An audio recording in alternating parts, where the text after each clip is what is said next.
downfall. Linda was never the good witch. Gossip and spreading rumors will be your downfall. She threw her into the dead ditch. Jealousy makes you lose everything, that's the cost. How about you just stay in the land of the lost? Besties with the witch of the west. Hate on us, but you're still obsessed. Getting you to be the big bad villain, babe, go get a psychoanalysis. Because I know I'm one in a million, but it's fine, I'll be your protagonist. You're talking too much, we can all hear your whispers. Calling us wicked is a little insulting. You gave them to her, but you can keep the rest with first thoughts. You're a girl's girl, but that's just disgusting. You can call me the bad witch, but I'm not the snitch. So tell me which is which? Which is which? Which is which is which?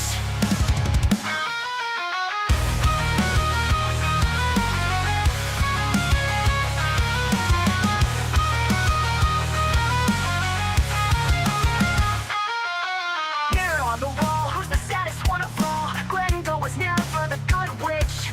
Gossip and spreading rumors will be your downfall. She threw her into the dead ditch. Jealousy makes you lose everything, that's the cost. How about you just stay in the land of the lost? Besties with the witch of the west. Hate on us, but you're still obsessed. Hating me to be the big bad villain, babe, go get a psychoanalysis. Because I know I'm one in a million, but it's fine, I'll be your protagonist. Porque si tú no estás orando, estás lejos de Dios. La única manera de saber que estás con Dios es si todos los días estás pasando tiempo en oración, abriendo tu corazón y dependiendo de Dios. A partir del versículo 4, anoche leímos hasta el versículo 3. Pero Jehová hizo levantar un gran viento en el mar, y hubo en el mar una tempestad tan grande que se pensó que se partiría la nave.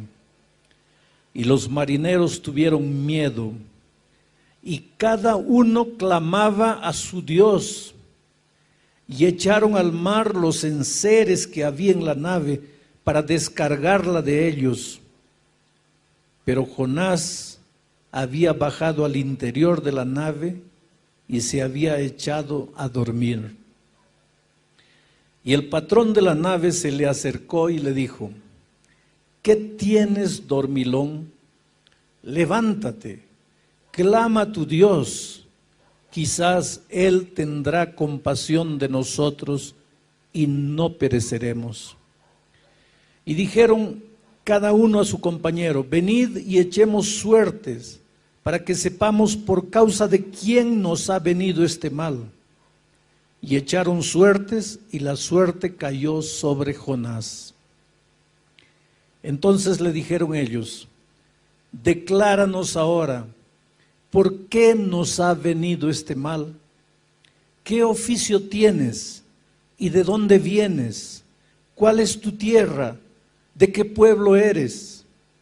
Y Jonás les respondió: soy hebreo, y temo a Jehová, Dios de los cielos, que hizo el mar y la tierra. Y aquellos hombres temieron sobremanera y le dijeron: ¿por qué has hecho esto? Porque ellos sabían que Jonás huía de la presencia de Jehová, pues él se los había declarado.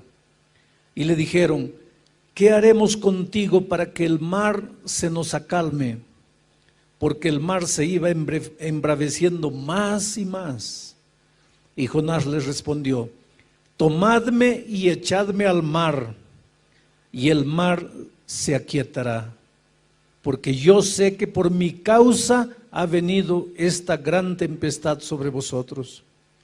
Y aquellos hombres trabajaron para hacer volver la nave a tierra, mas no pudieron, porque el mar se iba embraveciendo más y más contra ellos.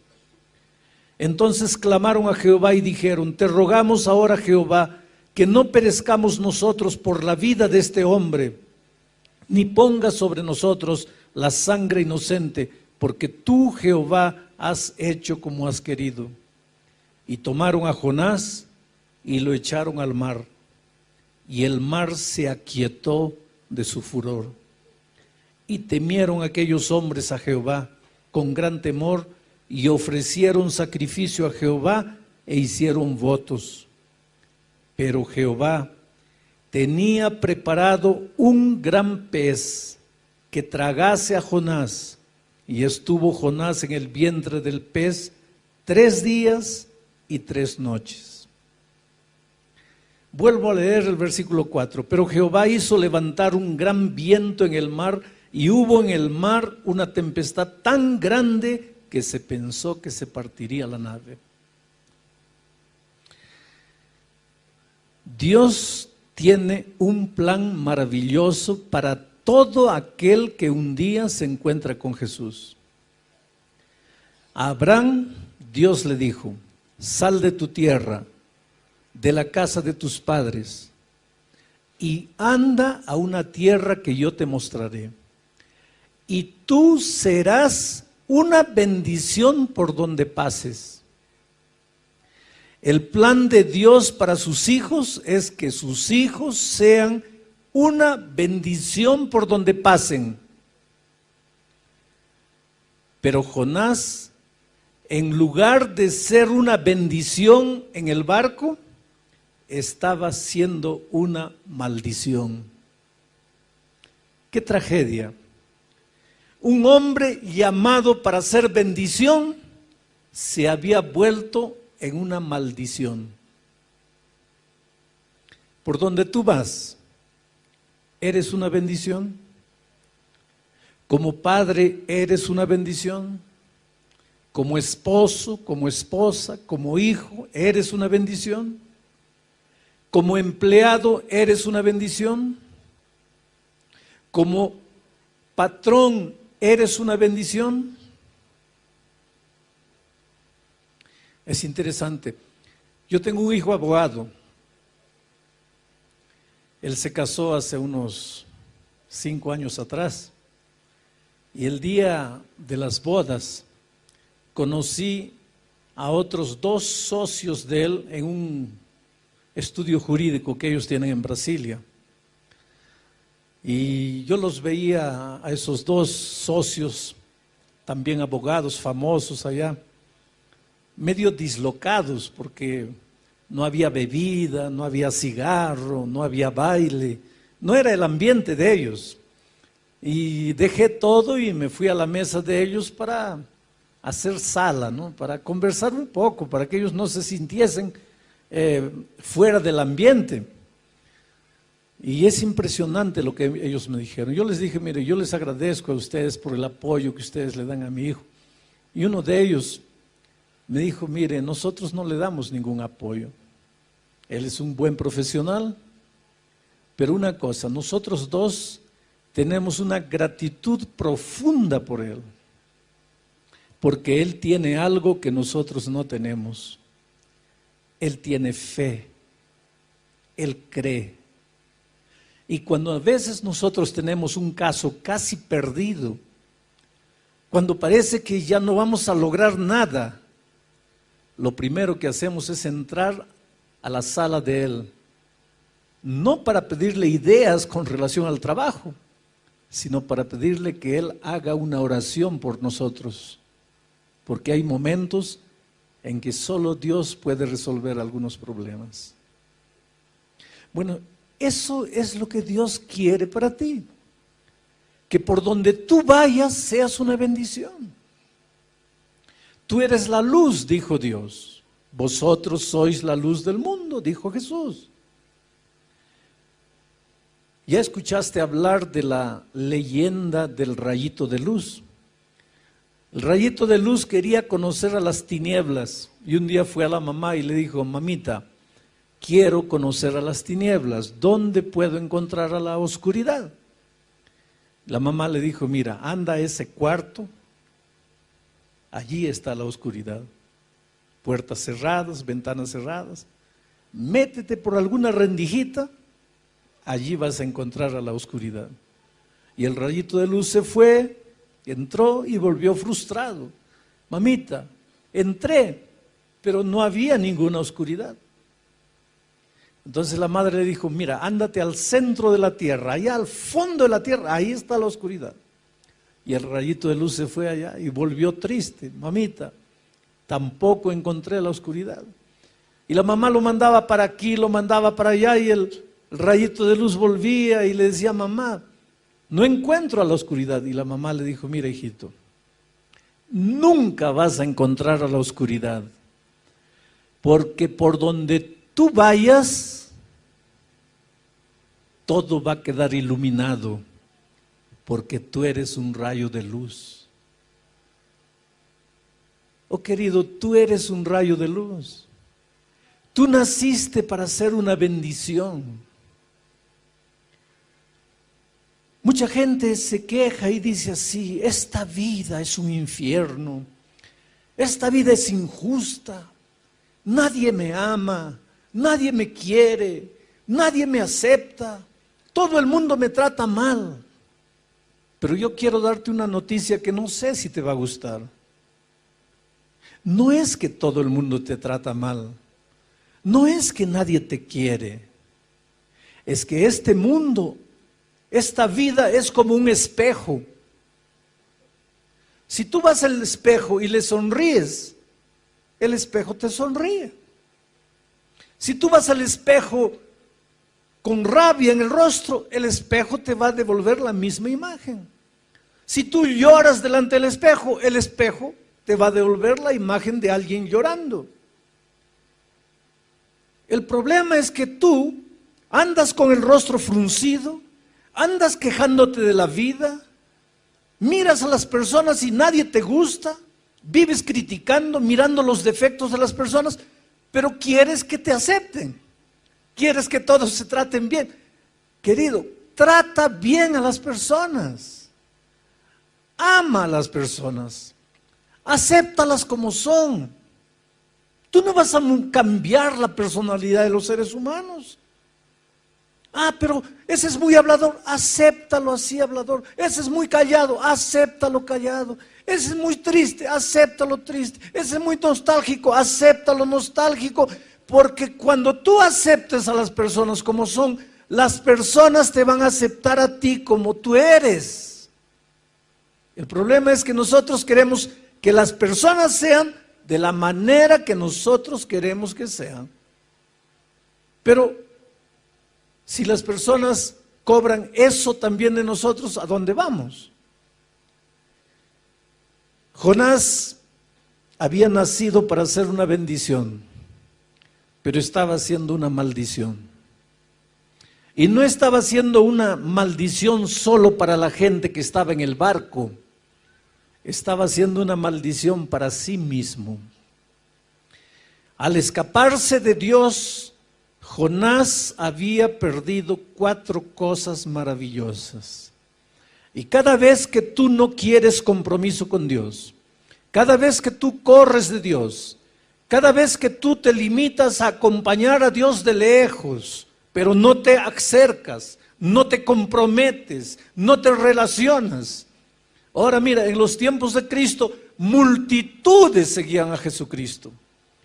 ¿Cuántos comieron del pan en el milagro de la multiplicación de los panes y peces? Por lo menos unas 15,000 personas. Cuando crucificaron a Jesucristo, ¿dónde estaban esas 15,000 personas que comieron el pan que Jesús multiplicó? Es que eran personas que seguían a Jesús así de lejos, sin compromiso. Está distribuyendo pan, llego cerca. Está curando, voy allá. Está dando alguna bendición, corro, pero no quiero compromiso. Un paso siempre atrás. Siempre la humanidad fue así. Pero cuando tú vives distante de Jesús, cuando no quieres comprometerte, pierdes 4 cosas. Las 4 cosas que Jonás había perdido cuando decidió alejarse de Dios. En primer lugar, Jonás perdió su capacidad de orar. Perdió su capacidad de orar. ¿Recuerdas cuando leí el texto? Cuando la tormenta apareció, cuando el problema apareció, dice que cada uno de los marineros oraba a un Dios diferente. Cada uno tenía su Dios. Y cada uno clamaba a Dios. Yo creo que el jefe de los marineros convocó a una noche de oración especial, una reunión especial de oración para que Dios calme la tempestad. Y cada uno oraba a un Dios extraño. Ahora, la única persona que conocía al Dios verdadero, creador de los cielos y la tierra, dormía. Jonás, en la historia, es el primer cristiano que se durmió en una reunión de oración. Se bajó allá abajo y se echó a dormir. Si tú me haces una pregunta esta tarde, pastor, ¿cómo sé que me estoy alejando de Dios? Yo te respondo, cuando empiezas a perder tu capacidad de orar, cuando empiezas a orar poco, te estás alejando de Dios. Pero pastor, si el sábado estuve en la iglesia, no importa. Pero pastor, si yo soy anciano, no importa. Pero pastor, si yo pasé la lección de la escuela sabática, no importa. El hecho de que vienes a la iglesia no mide tu comunión con Dios. El hecho de que tienes un cargo en la iglesia no mide tu comunión con Dios. Lo que mide tu comunión con Dios es tu capacidad de orar. Y la primera evidencia de que te estás alejando de Dios es que te da menos y menos ganas de orar. Y cuando tú no oras puedes estar en la iglesia, pero estás solo en la vida. Y cuando la tormenta viene, ¿qué haces? ¿A dónde vas? Cuando están demitiendo de la empresa a todos los empleados y tu nombre está en la lista, ¿qué haces? Cuando tu hogar se está destruyendo, ¿qué haces? Cuando estás adeudado o endeudado hasta el cuello, ¿qué haces? Porque si tú no estás orando, estás lejos de Dios. La única manera de saber que estás con Dios es si todos los días estás pasando tiempo en oración, abriendo tu corazón y dependiendo de Dios. Pero Jonás había perdido su capacidad de orar.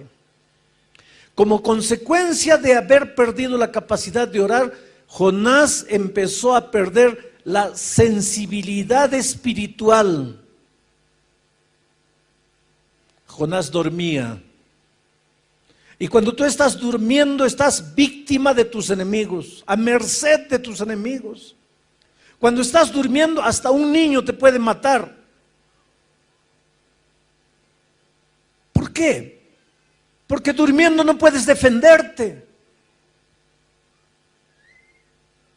Al alejarse de Dios, Jonás estaba perdiendo la sensibilidad espiritual. Mira, todos los marineros en el barco se daban cuenta que había un problema.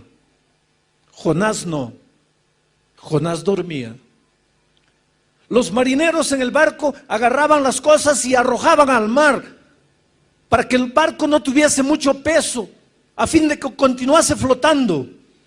Los marineros se esforzaban, los marineros luchaban, los marineros miraban al cielo, pensaban, ¿qué está pasando? Ahora el único que tenía conciencia de lo que pasaba, dormía.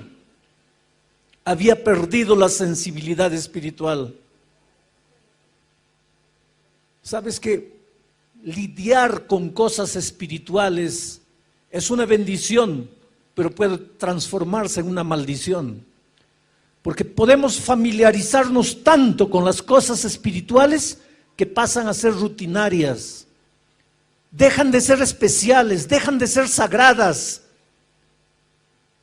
Tórnanse comunes, tórnanse simples. Pierdes la sensibilidad espiritual. Hay tanta violencia en el mundo, hay tanto secuestro, explosionan las torres, hay guerra, hay terremoto, hay tsunami. ¿Cuándo escuchaste hablar de tsunami? A no ser de estos últimos años. 10 años atrás, ¿sabías lo que era tsunami? Hoy día alguien sabe lo que ¿Alguien no sabe lo que es tsunami? Todo el mundo. Quiere decir, algo está sucediendo en nuestro mundo.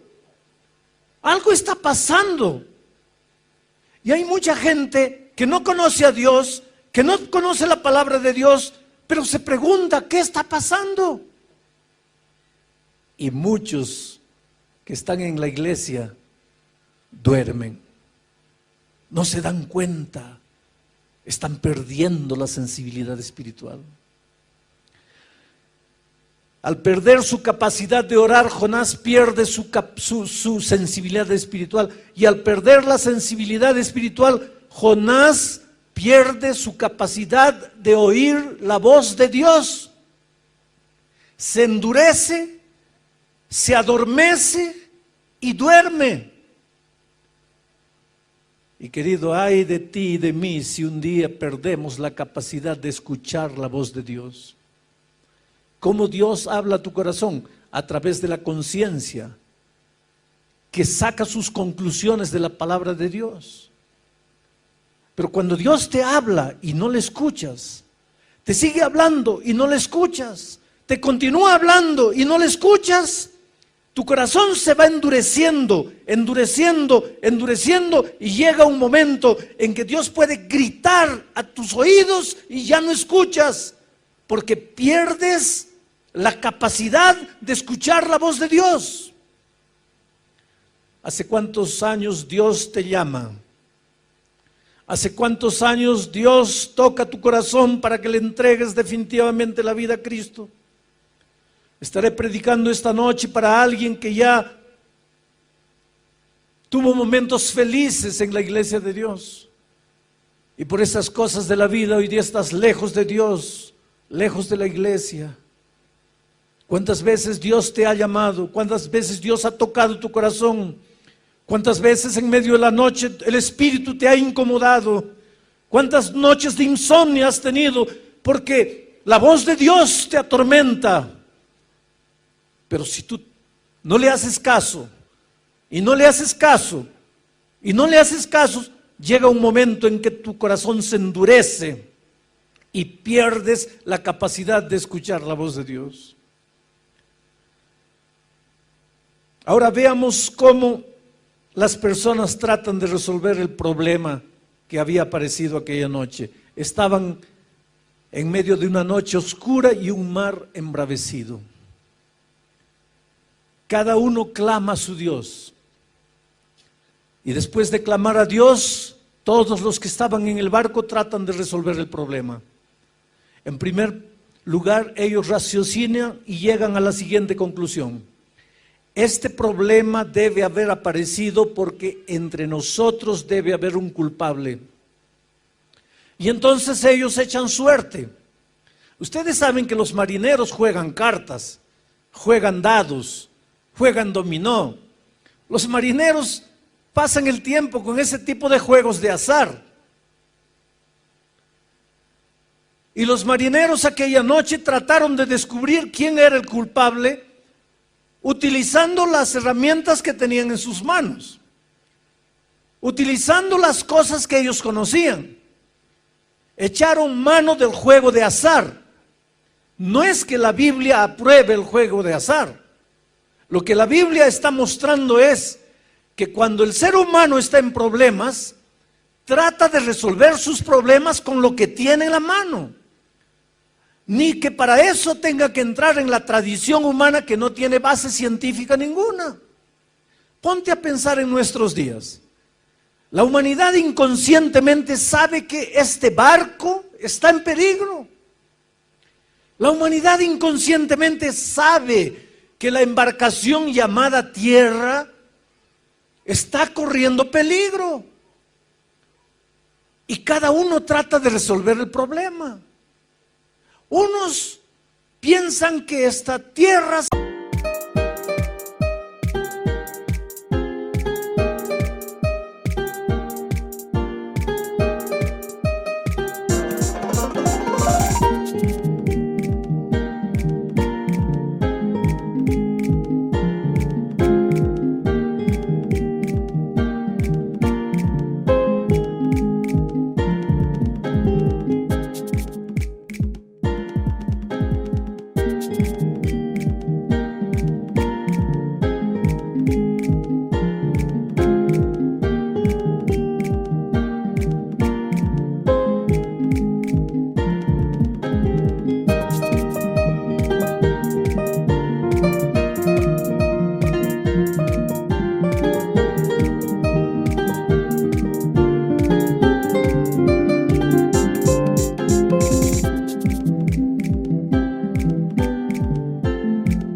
takes no future clear, just the now. But in the fire we're burning out. We crush, we burn, we never learn, it's a cycle. I can't discern, but in your arms I lose control. We fall apart, but still I go. Here we go again, spinning in the dark, chasing every high, even if we fall apart. Here we go again, you and me were blind, losing all we've got, but it's worth it every time. Here we go again. Here we go again. We know it's wrong, but we still pretend. Here we go again. You're my habit, my sweet mistake. We rise and fall, but still we drop. For just one night, it's all we need. Here we go again, we're free. Here we go again, spinning in the dark, chasing every high, even if we fall apart. Here we go again, you and me were blind, losing all we've got, but it's worth it every time. Here we go again. Here we go again. We know it's wrong, but we still pretend. Here we go again. Se va a destruir por causa del desequilibrio ecológico. Entonces vamos a concentrar todas las fuerzas en mantener el equilibrio ecológico, y nunca en la historia se vio tantos movimientos defendiendo el equilibrio ecológico. Y claro que tiene razón de ser, pero la solución para el planeta no está ahí. Hay mucha violencia, hay mucho robo, hay mucha deshonestidad. Entonces, ¿qué debemos hacer? Vamos a construir prisiones para que todos los ladrones vayan allá. Ahora, querido, si todos los ladrones tuviésemos que ir a la prisión, no quedaría nadie afuera, porque el problema no está afuera, el problema está en el corazón humano.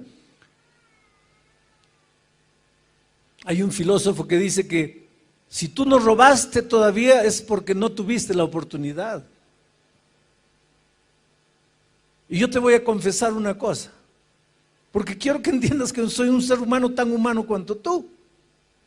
Un día en los Estados Unidos entregué un billete de $100, perdón, un billete de $10 para una compra que hice de $2, $3.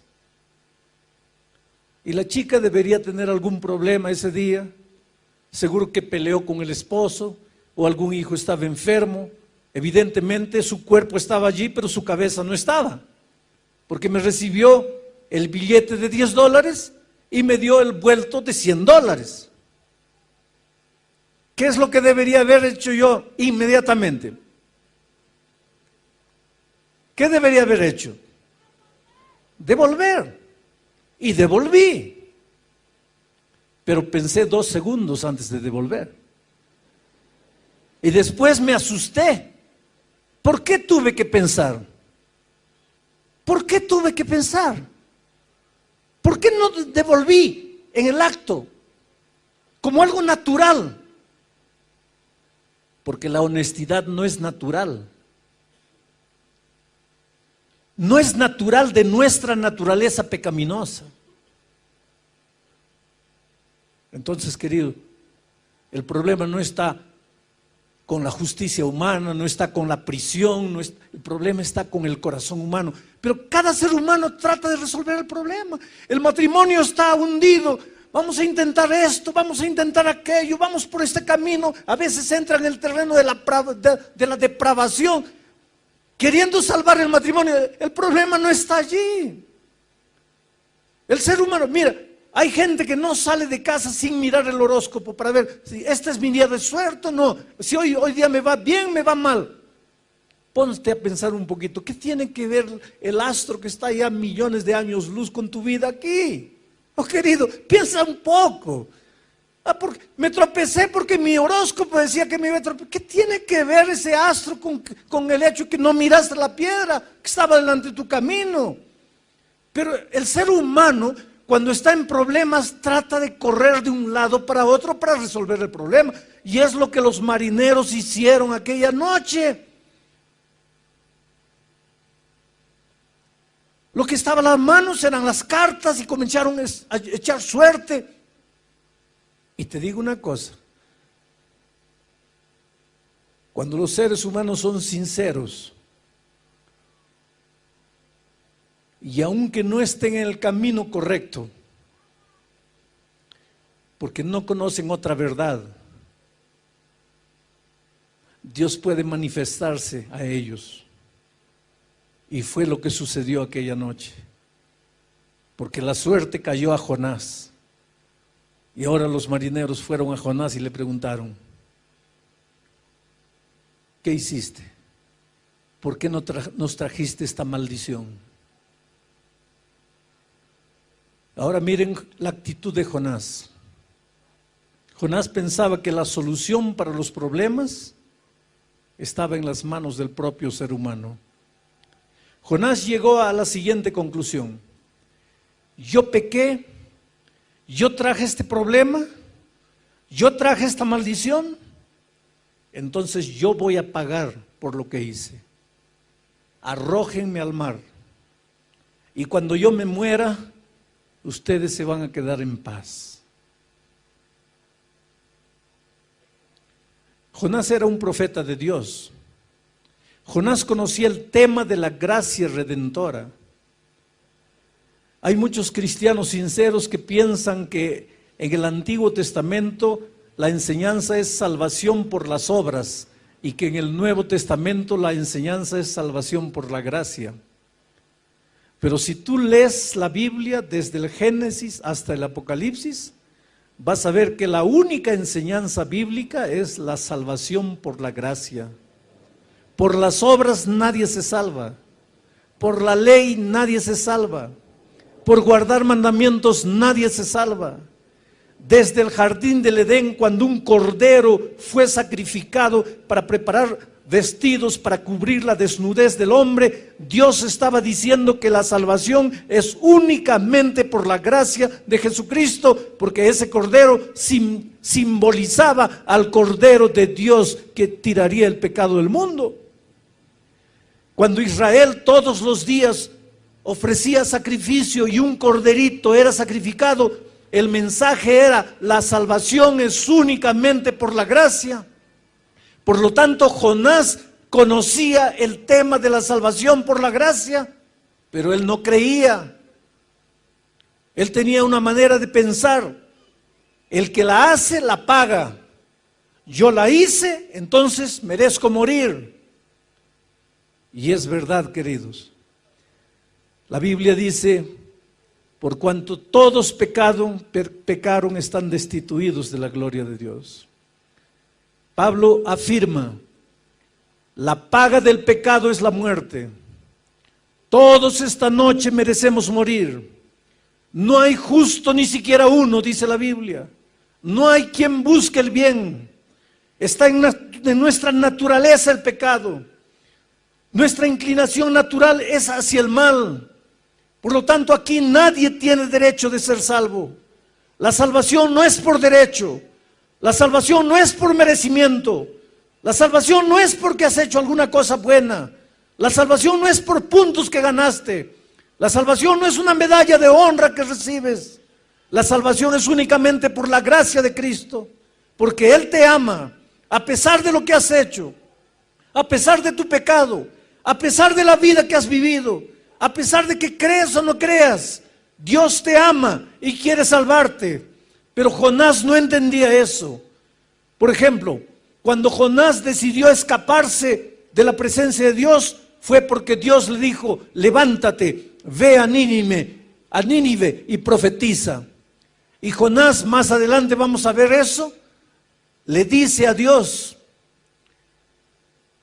yo hubiera ido a Nínive a profetizar si yo hubiera sabido que tú los ibas a destruir. Pero Dios, yo te conozco y yo sé que si yo predicaba en Nínive, los ninivitas se iban a arrepentir y tú los ibas a perdonar. Y en mi opinión, esa gente no merece perdón. Por lo tanto, yo me escapé. Yo no fui a Nínive porque tú no ibas a cumplir con tu palabra.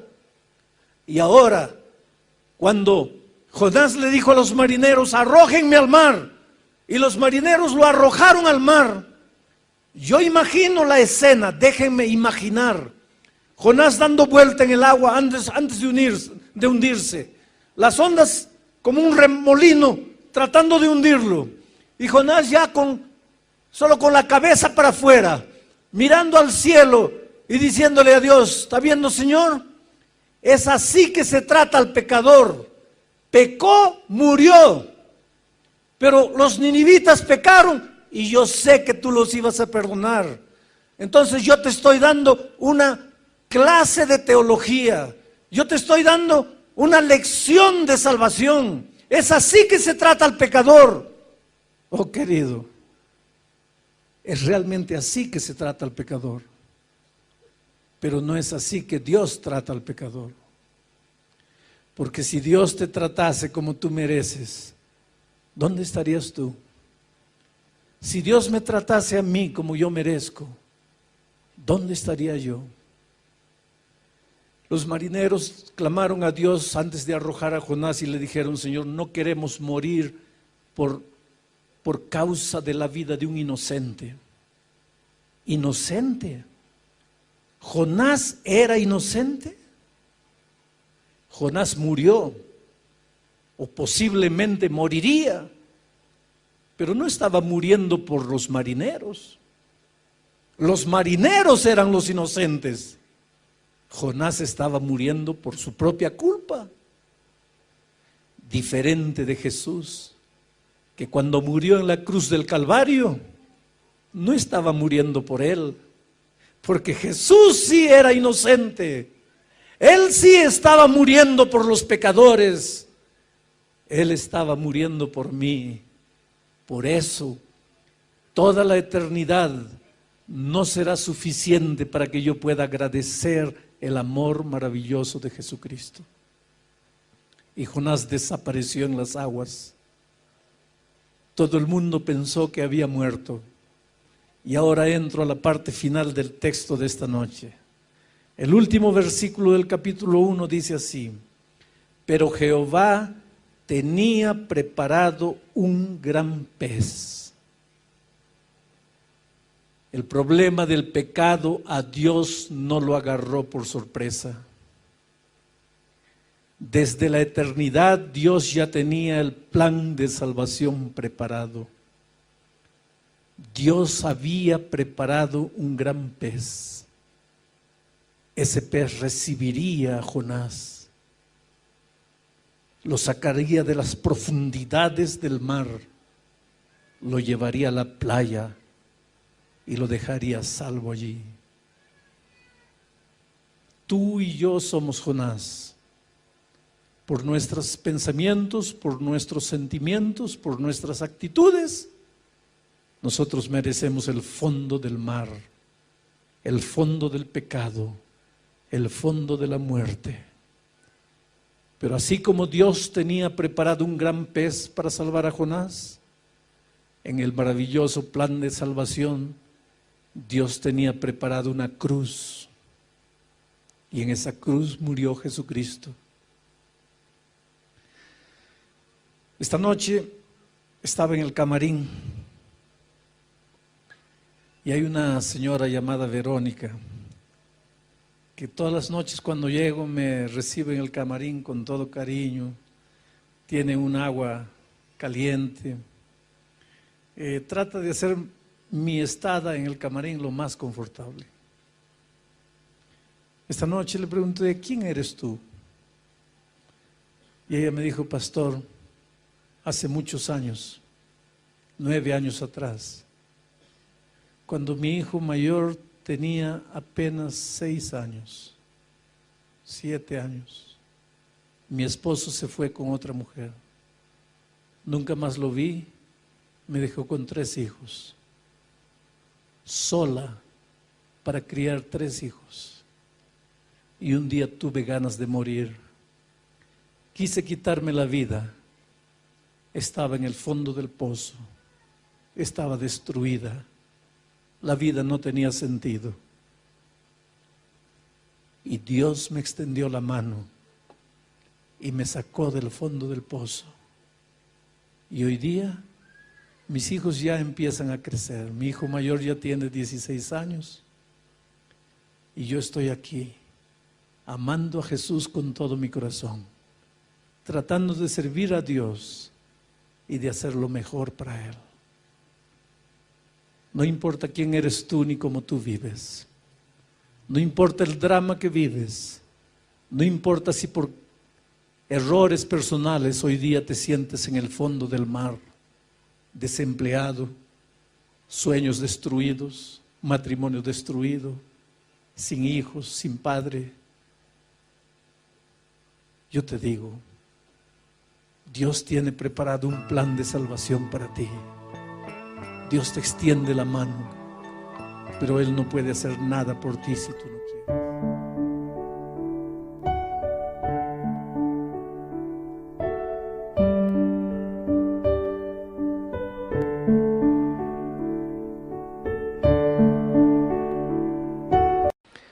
Esta noche tengo dos versículos, el versículo 10 y el versículo 15.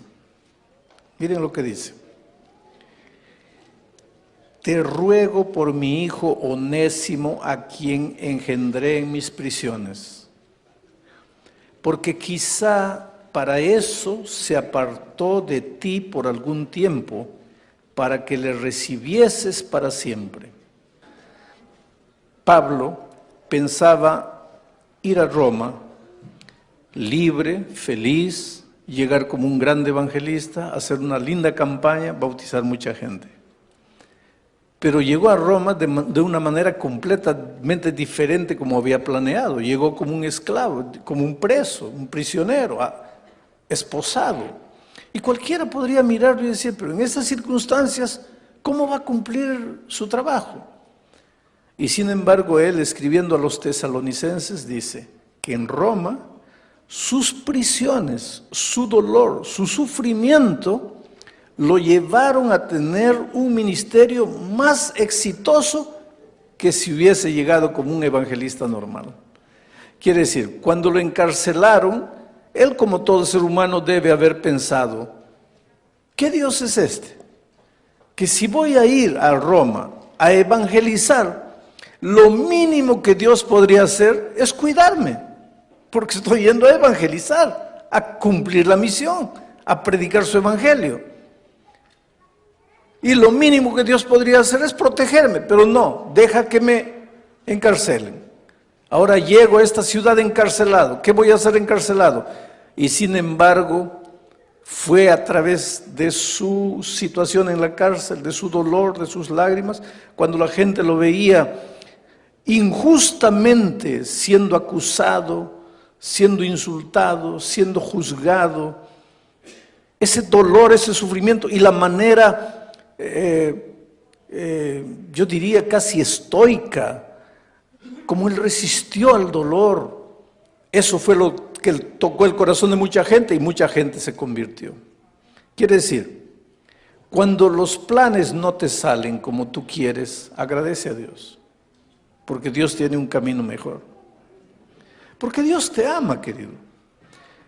Lo que Dios más quiere es que las cosas te salgan bien. Ahora, si amándote como te ama, las cosas no te salen bien, es porque Dios tiene un plan mucho mejor. Y ayer dije que la bendición de Dios a veces es tan grande y tu corazón es tan chiquito, que cuando parece que Dios demora, no está demorando, sino que está esperando que tu corazón sea grande para que pueda caber la bendición grande que Él tiene para ti. Y él terminé el mensaje de anoche diciendo que cuando las hermanas de Lázaro le pidieron que viniese a curar a su hermano, Jesús demoró y llegó cuando Lázaro ya había muerto. Y una de ellas inclusive le dijo, ¿y ahora para qué viniste? Deberías haber venido cuando te pedimos, pero ahora ya es tarde.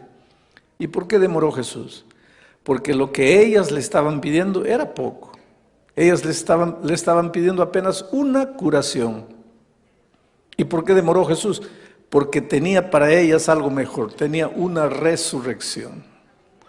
Entonces, querido, si perdiste el empleo de $8 por hora, dale gracias a Dios. Porque Dios tiene para ti uno de $15 por hora. Solo que en ese pedacito de tiempo que dura entre la pérdida del empleo y el encuentro del nuevo empleo, tú te desesperas. Y ahí a veces lo echas todo a perder. Porque en lugar de que tu corazón se abra para la bendición enorme que Dios te está preparando, tu corazón se cierra. Se cierra de amargura, se cierra de dolor, se cierra de incomprensión.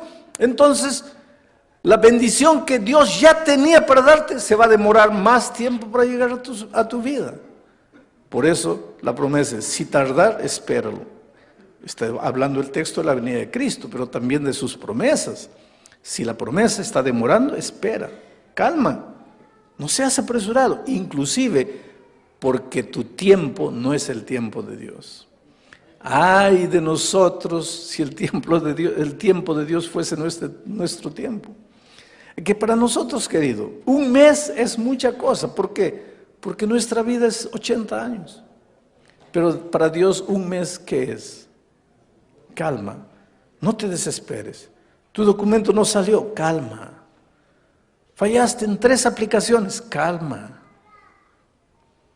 3 novios ya te dejaron, calma.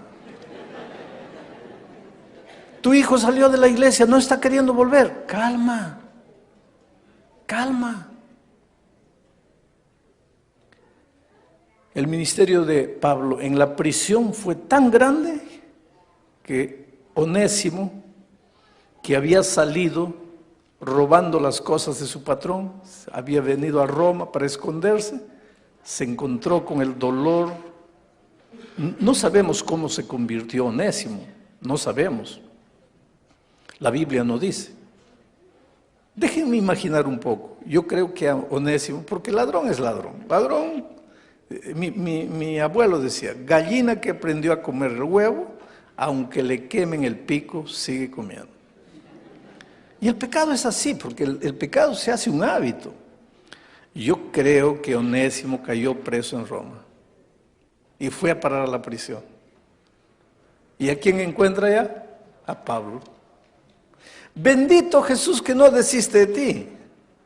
Ya hablamos la otra noche del ladrón en la cruz. Bendito Jesús que ni en la hora de la muerte te deja tranquilo. Si te vas al fondo de la tierra, ahí estaré yo, dice. Si te vas a la punta de la montaña, ahí te seguiré. Y si llegas a la prisión, ahí estaré. Y ahí estaba Pablo. Y Pablo dice, yo engendré a Onésimo en mis prisiones, en mi dolor, en mi sufrimiento. Pero queridos, ustedes saben que Jesús podría decir la misma cosa de nosotros. Nosotros fuimos engendrados con Jesús en el nuevo nacimiento, en su dolor, en su prisión, aprisionado al cuerpo humano. Ese es un misterio de amor, porque Jesús es Dios. Y Dios tiene algunas características: omnipotente, todo lo puede; omnipresente, puede estar en todos los lugares al mismo tiempo; omnisciente, lo sabe todo. Pero cuando Cristo vino a esta tierra, no digo se deshizo de su omnipresencia, porque Él no se puede deshacer de un atributo divino. Él sigue siendo Dios omnipresente, pero al tomar el cuerpo humano se aprisionó a nuestro cuerpo humano. No digan jamás, Él perdió su omnipresencia. Él no pierde nada, Él es Dios. Él sigue siendo omnipresente, pero por respeto al cuerpo humano que tomó, no va a usar su omnipresencia. Él se aprisionó y nos generó, nos hizo nacer de nuevo en su prisión, en su dolor, en su muerte, en su sangre. Somos fruto del dolor, somos fruto de las lágrimas, somos fruto de la sangre, pero no de ningún ser humano, sino del Señor Jesucristo maravilloso, que lo dejó todo y vino a esta tierra. ¿Y por qué? Porque tú vales mucho. Porque si no valieses, Jesús no hubiera dejado todo y hubiese venido a buscarte. Entonces, por favor, querido, no dejes que las circunstancias de la vida te hagan sentir que no vales. No dejes que porque no terminaste el curso universitario, el propio corazón te diga, tú no vales.